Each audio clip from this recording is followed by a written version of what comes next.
Window on Washington. Green Wave. Green shipping and the decarbonization of the industry have been coming for a long time. When Democrats took control of both houses of Congress and the White House earlier this year, it was no surprise that global warming and climate change concern began sprouting up all around the Beltway. Early executive action, congressional hearing, and legislative proposal all took on a verdant hue, and the maritime industry hasn't escaped notice.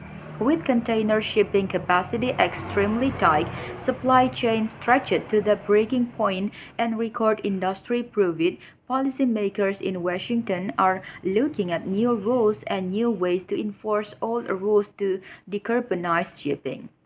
House lawmakers look toward a carbon-free maritime industry. Earlier this year, the House Committee on Transportation and Infrastructure, Coast Guard and Maritime Transportation Subcommittee held a hearing on a carbon-free maritime industry.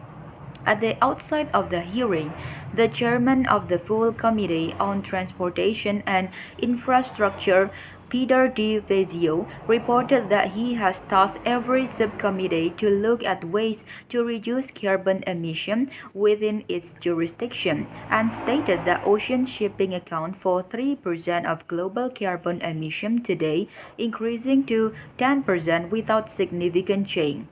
Subcommittee Chairman Salud Carbasal noted the International Maritime Organization goal of reducing carbon dioxide emission 50% before 2050 and expressed hope that American industry will be able to innovate and lead the way into new energy technologies, creating green jobs at home and eliminating carbon emission from vessels entirely.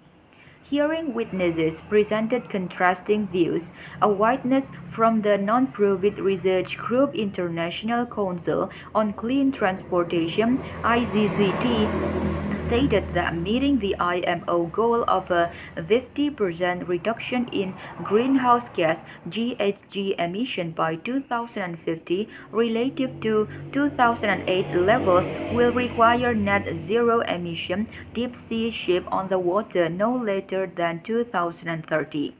The witness opined that the technologies to achieve this will include battery electric ship for near port operation and short sea routes, hydrogen, pressured or cryogenic fuel cell, and ammonia as hydrogen carrier. He also suggested that wind propulsion and whole air lubrication may be deployed to aid in the competitiveness of zero carbon fuels. However, the ICCT witness cautioned against reliance of liquefied natural gas (LNG) because of methane released during upstream LNG production and from the engine itself downstream, which may make LNG worse for the climate than conventional fuels when accounting for full life cycle emission. He also cautioned against reliant urban biofuels because of limited supply, the need to generate them from limited waste, and deforestation concern. The ICCT witness suggested that the U.S. government take action to encourage the development and deployment of zero-emission vessel and fuel along with supporting port and electrification infrastructure. Using the Jones Act fleet as a protected market launch platform for new technologies. He also suggested that the development of these technologies in the U.S. would position U.S. businesses to compete for the global deep sea vessel fueling market, contrasted with conventional bunkering hubs often located in overseas ports such as Singapore. Lastly, he advised the committee that the U.S. should work with the key trading partners, including China, Mexico, the European Union (EU), and Canada, to establish zero-emission vessel corridors and associated infrastructure, in addition to the zero-emission vessel cabotage trade proposal. Striking a similar tone, a witness from the U.S.-based naval architecture firm Gloston called for the significant new federal investment led by the U.S. Department of Energy (DOE) and the U.S. Maritime Administration (MERIT). Also focusing on the domestic Jones Act fleet, the witness suggested that the DOE and Merit together develop a strategic plan and timeline for achieving low GHG vessel technologies. First, he proposed significant new DOE funding of port infrastructure for electric vessel fueling and alternative fuel bunkering.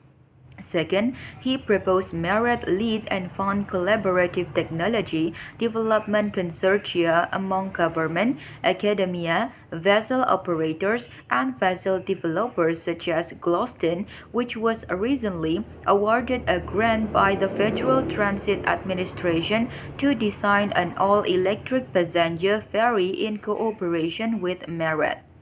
The World Shipping Council (WSC), which represents major container carriers in international liner service, also testified before the subcommittee. WSC offered a market channel forward to decarbonization through proposal spending before the IMO. Specifically, the industry has proposed to establish an International Maritime Research and Development Board (IMRB) and International Maritime Research Fund (IMRF) under IMO oversight to develop and fund the research work needed to create the technology needed for ships to use low and zero carbon fuels. Industry advanced the IMRF or IMRB proposal in December 2019, further expanded and detailed in 2021, and it is slated for consideration by the IMO Marine Environment Protection Committee in fall 2021. Although meeting the IMO 2030 GHG goal of increasing overall fleet efficiency by 40% is achievable by operational and design modification to current fleet based on fossil fuels, WSC asserted that achieving the 2050 IMO goal of a 50% absolute reduction in emission will require new fuels and related propulsion, fuel storage, and fuel infrastructure system not yet in existence. None of the current candidate fuels available today can power large ships in transoceanic route, indicate WSC. Even the rosiest forecasts admit that battery solutions do not work at those ranges. Hydrogen, ammonia, and other fuels have been identified as potential replacement for fossil fuels but present safety, storage, handling, and production challenges that must be overcome before they are practically available. Thank you.